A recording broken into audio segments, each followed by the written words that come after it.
thing that we are doing together. It is so incredibly hard to shut down our lives the way we have.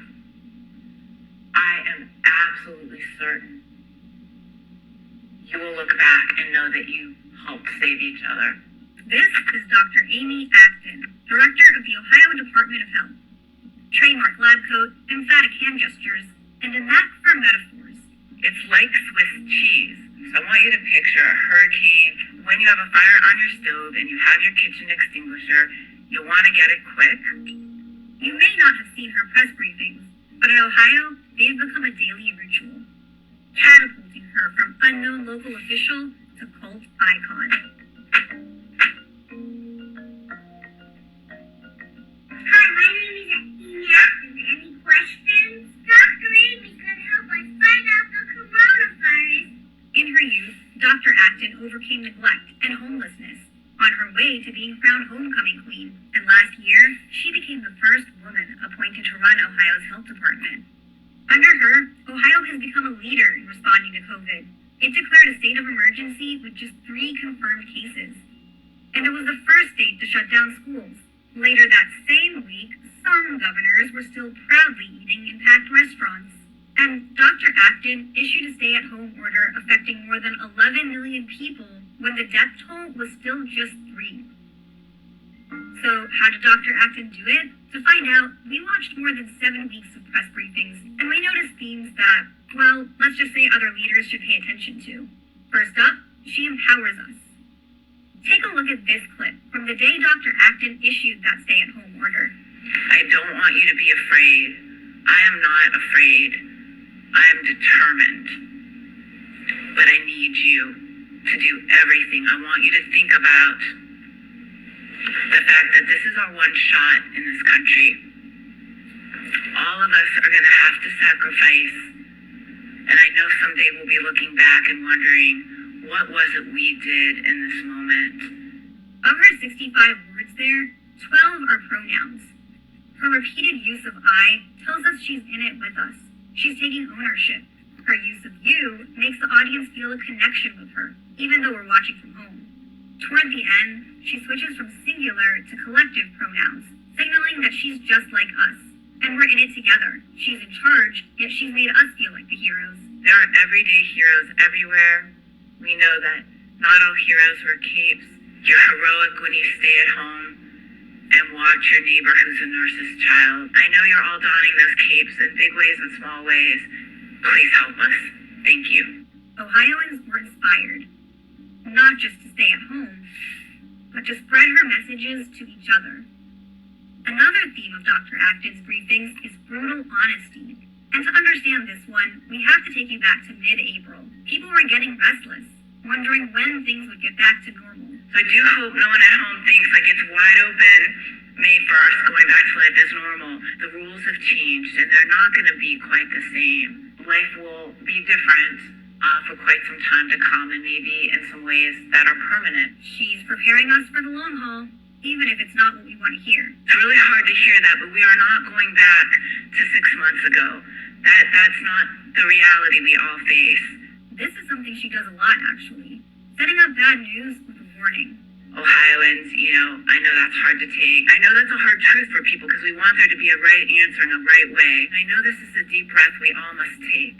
Dr. Acton's also honest about what she doesn't know. I have to be very clear and transparent with you.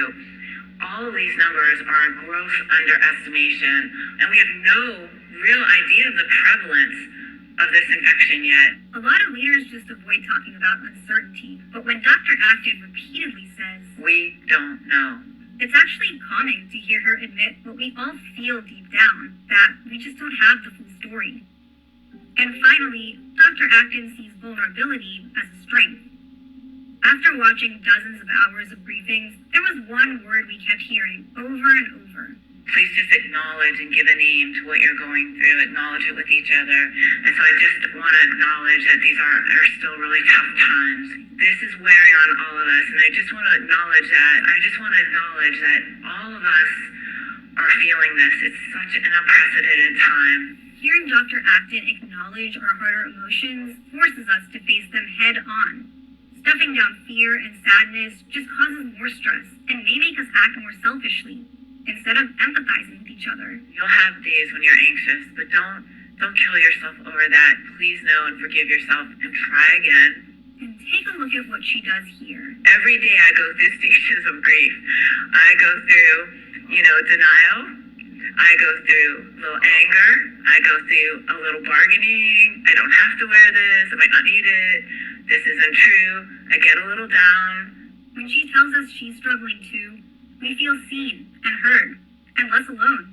And maybe that's all any of us want right now. In a pandemic, the words our leaders choose can save lives. As of the end of April, Ohio had reported fewer than 1,000 COVID deaths. By comparison, neighboring Michigan suffered more than 3,000, even though Ohio has a bigger population and had its first case 3 weeks earlier. Of course, other factors help explain this, but Dr. Acton convinced millions of Ohioans to stay at home, not by ordering them, but by inspiring them. People at home, you are moving mountains. You are saving lives. Again, I get emotional talking about this because this is no small thing that we are doing together. It is so incredibly hard to shut down our lives the way we have.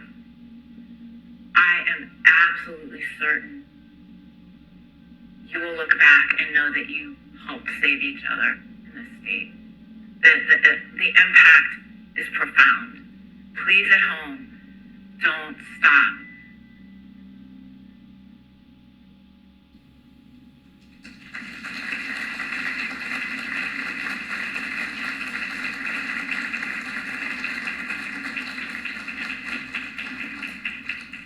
Hi, everyone. Good morning. Good morning. Hi. Oh, well, sorry, the quality of that it got off a little bit, but just the gist of that, I can't wait to share with you what all of you did during the pandemic. That was them analyzing what Ohio did. This was May of 2020, and it takes you back. I don't know about you, but whenever I see scenes from that, it's sort of, I know for the people in this room, there might be a little bit of trauma associated with just remembering what it felt like in those moments. And Dr. Boutros was exactly right. It all sort of began at Metro Health. And so first of all, I want to say thank you for having me. Dr. Wimslow and I were in the middle of a creek not too long ago, in the middle of a river, cleaning stuff up. He's not kidding. We're trying to heal ourselves. He was an amazing leader of the Ohio Department of Health under Governor Kasich, and people just don't know what kind of job this is. It was an amazing job before a pandemic, but it changes you for a lifetime. And I have to tell you, it was the honor of a lifetime to serve on behalf of Ohioans. It's something that's going to be with me for the rest of my life. And so I want to use this opportunity, first of all, to say that I hope we don't yet take being here all together for granted. That together word is a very important word. It became one of our mottos in Ohio, we're in this together. And those memes saved lives. I really do believe. And it wasn't the actions of a health director or an order. It was the actions of all of us collectively. And Together is actually the name of the Surgeon General's book. I just saw him speak this week, Vivek Murthy, our current Surgeon General. And his book really spoke to something Dr. Boutros just said, that it's all about connections. He really believes that all of our epidemics and diseases of despair at the root cause have to do with isolation and loneliness and despair. And that connection, if done well, is the antidote. And I think that no matter what these issues are we're going to talk about, that's always sort of the root cause. So I don't take being here for granted. I want to take you back, if that's okay, and I'll share with you. Maybe a few of you have seen me speak. I do apologize if you hear some of these stories again. But I think it's really important for us to maybe hear some of the background history. Someday I'd like to write a book about all of this. It's going to be a while even for me to process all of what I'm learning, even still. But I want to take you behind the scenes. And I want to start out with that t-shirt you saw. The Not All Heroes Wear Capes. It was March of 2020, and so it's just beginning. I had just returned here to Cleveland. I had been a few weeks before. I ended up being the representative for the whole Midwest of my position. There's one of us in every state and territory, which put me in the White House the last week of February. And if you remember, that was when the stock market crashed for the second time. That got everyone's attention. Fortunately, in Ohio, we began preparing early. And we're seeing the trends of this happening around the world. And I, like you, couldn't understand why it wasn't being named a pandemic yet. I taught global public health for years at Ohio State, but Googled the word pandemic.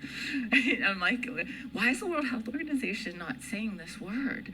And ended up with Mick Mulvaney in the White House. Right as Nancy Messonnier from the CDC came out and said, go home and tell your children their lives are going to be disrupted, she got hooked stage left. And I said to him then, there was a room full of people who have advised multiple presidents, virologists, epidemiologists, and there was one in particular, Dr. Bob Cadillac, who served in that capacity for many presidents. And he had been to the Japanese Princess, the ship where the infection was spreading, and he was just shaking. So you didn't need to say anything at that point, you just knew. And everyone went around the room. It was like that launching off point of a war, and said their best advice to Mick Mulvaney, the chief of staff. And it got to me, and pretty much everything had been said. And I don't know why it struck me in that moment, but I said, I really believe you need to tell the president that this is the higher angels moment.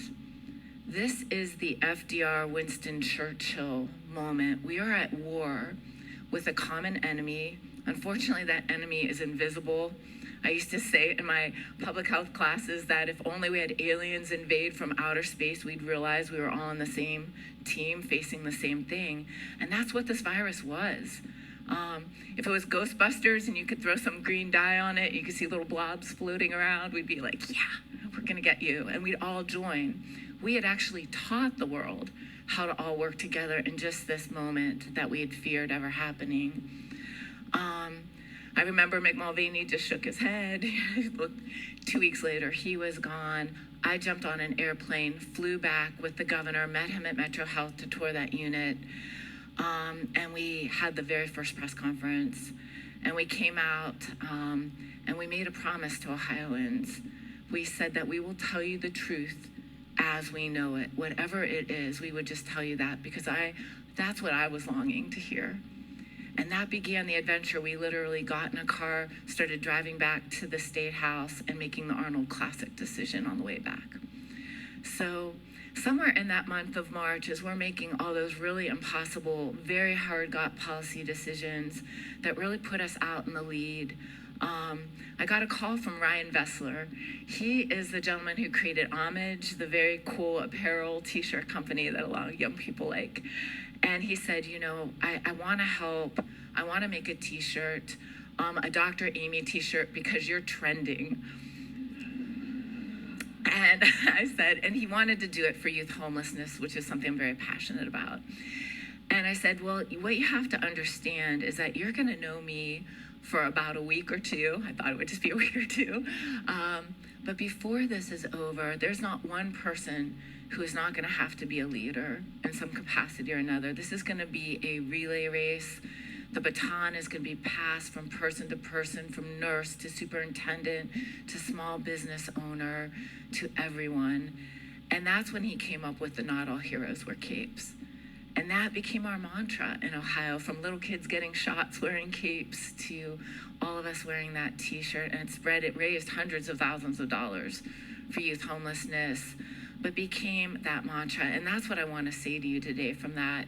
It isn't an order I wrote. There are not enough orders you could write. And as Dr. Winslow knows, only the director can actually have the signature authority.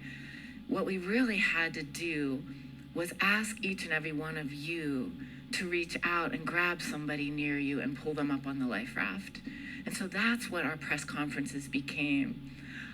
So I want to tell you a little bit, again, I'm an ordinary person. I can't say that enough. Very ordinary person, live in an ordinary house in an ordinary neighborhood. And I just ended up in that moment. But I want you to think about what you would do if you were in that moment. I think we all wonder, you wonder, will I have the courage? Will I, if I'm in a war, what would I do? But I can tell you that being in that moment, all I could think about was there were 11.7 million of us, and I didn't want to lose anyone. And that's a very motivating thing. So those qualities, they said, brutal honesty, vulnerability, and empowerment.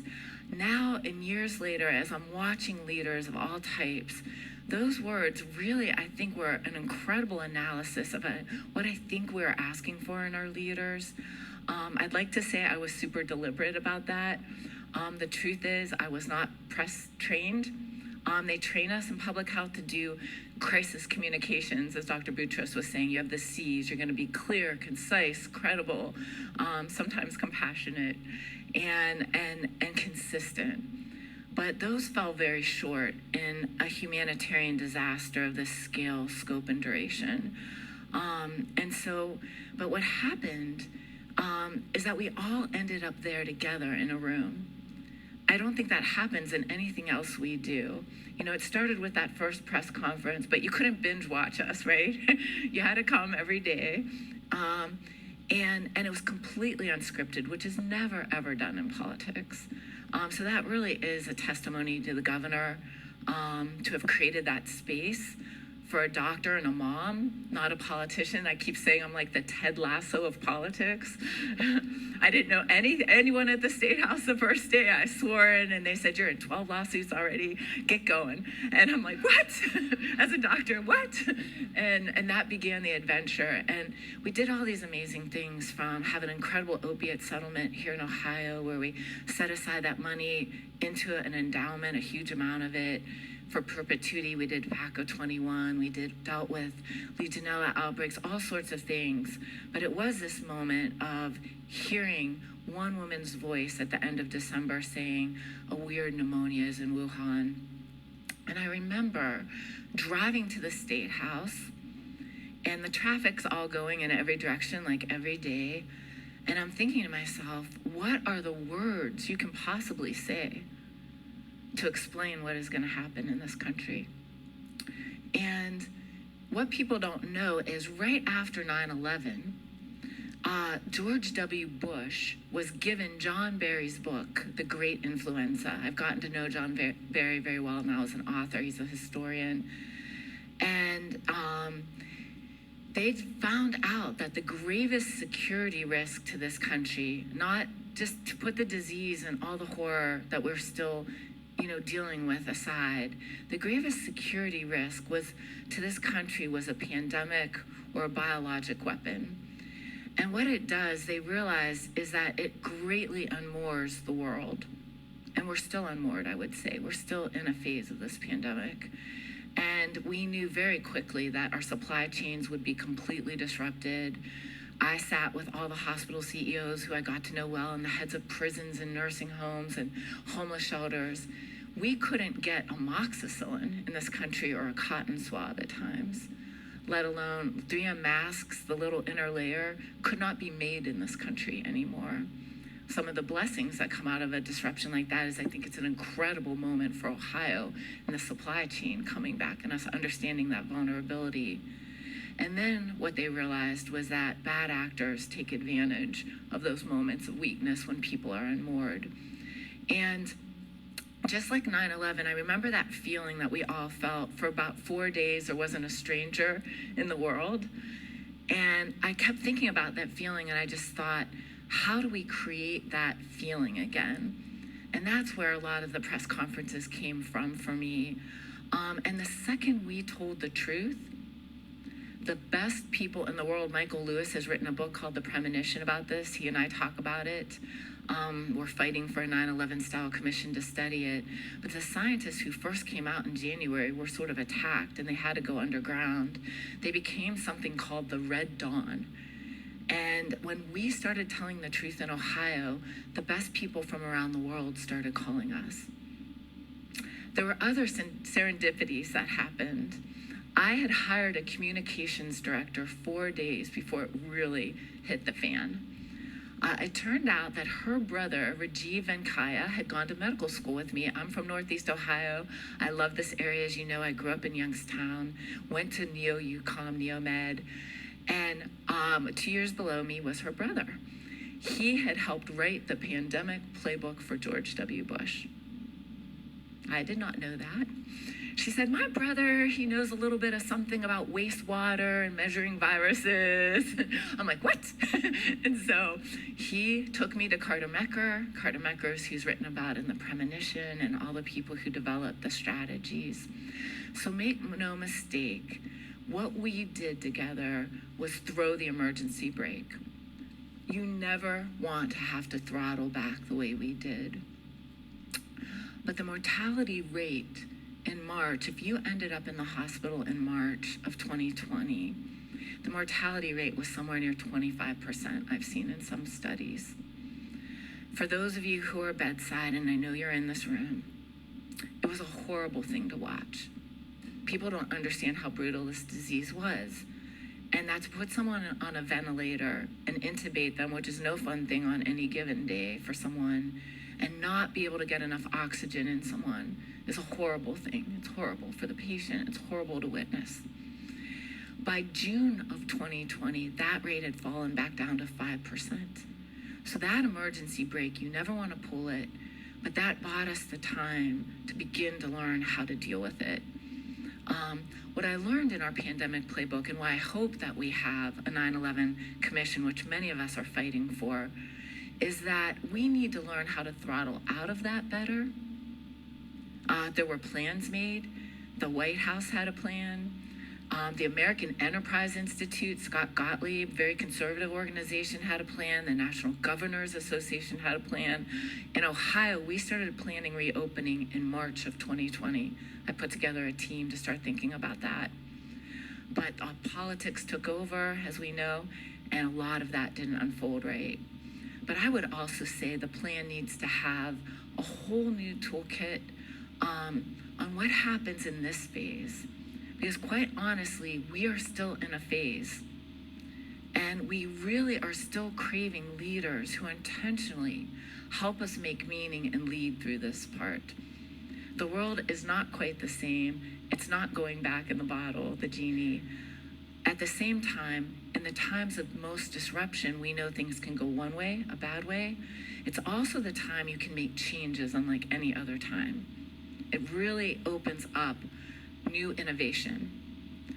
So I can tell you, we did not have the data analysts who could do the numbers I predicted. When I do my job in public health and I knock it out of the park, and I remember telling this to the legislature, you have silent victories. You don't see what we prevent. The kid who didn't die of polio, all those things. That's when I'm doing my job right, which is what makes public health so hard. That's why it's so hard to fund it. We predicted those numbers at the beginning. I ended up gathering something called the Force.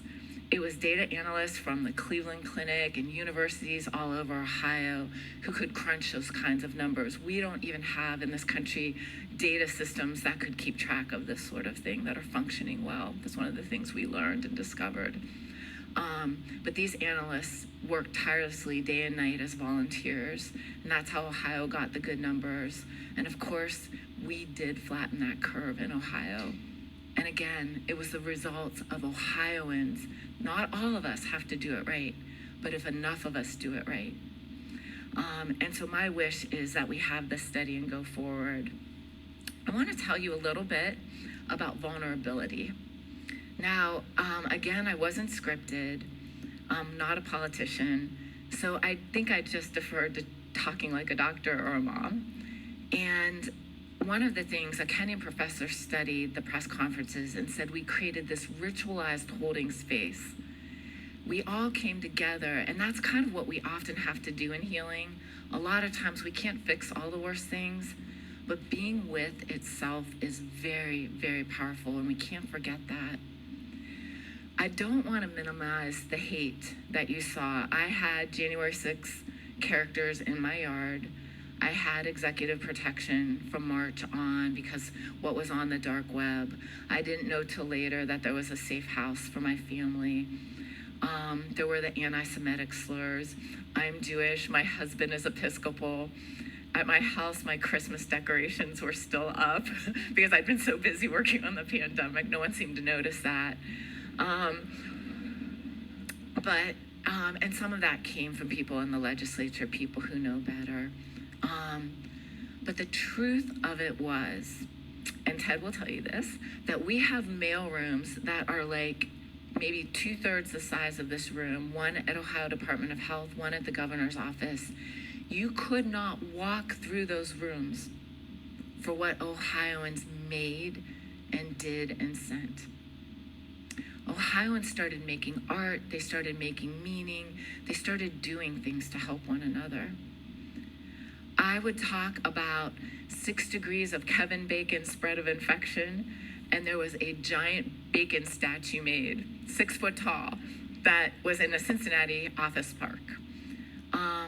I once played or talked about a song I'd seen on Colbert by Michael Stipe from REM, that there's no time for love like now, and got a call from Michael Stipe.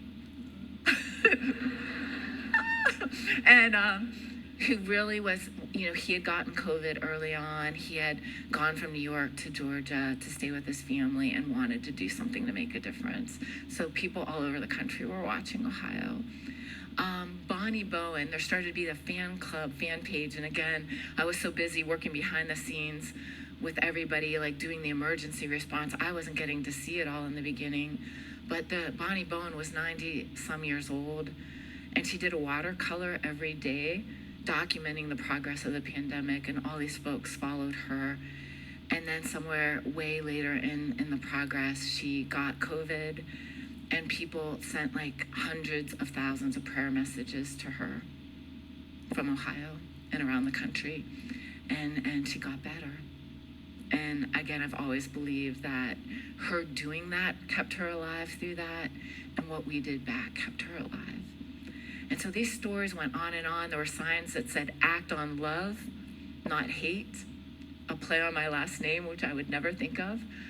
And we started saying, act on love, not hate, kindness, not fear. Kindness is often seen as weakness, big mistake. I call it fierce kindness. Niceness is that superficial thing we all do, where you kind of fake it and you go behind someone's back and give them a little stab, but you're not being real.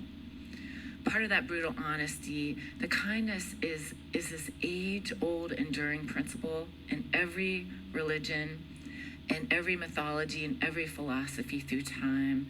And what it really is what Dr. Boutros said, it is the humanity. It is the human in me seeing the human in you. And that's what we started saying, that there is a contagion worse than a virus, and that is fear. And what we started to realize is we had to help people fight off fear and find that courage in themselves to help one another. And that doesn't mean you're not afraid. Courage comes from core, which is heart, which just means opening your heart. This pandemic just broke us open. It unmasked things that were already there. But that's also the beginning of our humanity. When I talk to young people, I don't see them as Generation C, which is what I call them in my mind, for COVID. I know they're hurting and they've gone through a lot, but I have a lot of faith in this generation. When we were on air, we talked about George Floyd. I talked about his call for his mother. The governor, after a very heated conversation, came out and said racism is a public health issue. We were having our hearts broken open. And I see this generation foresee for all their courage and the compassion. They're willing to have the hard conversations that we have to have. Kindness is having hard conversations, but holding that space for humanity. And that is the legacy I see. So lastly, I want to just talk for a moment about empowerment. This is not over. We know that. We're still all unmoored here or there. I have good days. I have bad days where I get up and just one foot, crawl in bed and start again. But I believe this is the time we must co-create the world we want to live in.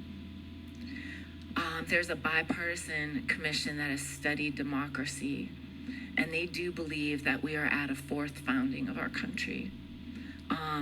When we began Reconstruction in the Civil War, the Civil Rights Movement, these times of great unmooring, they recycle through development. Like cultures have developmental stages just like people.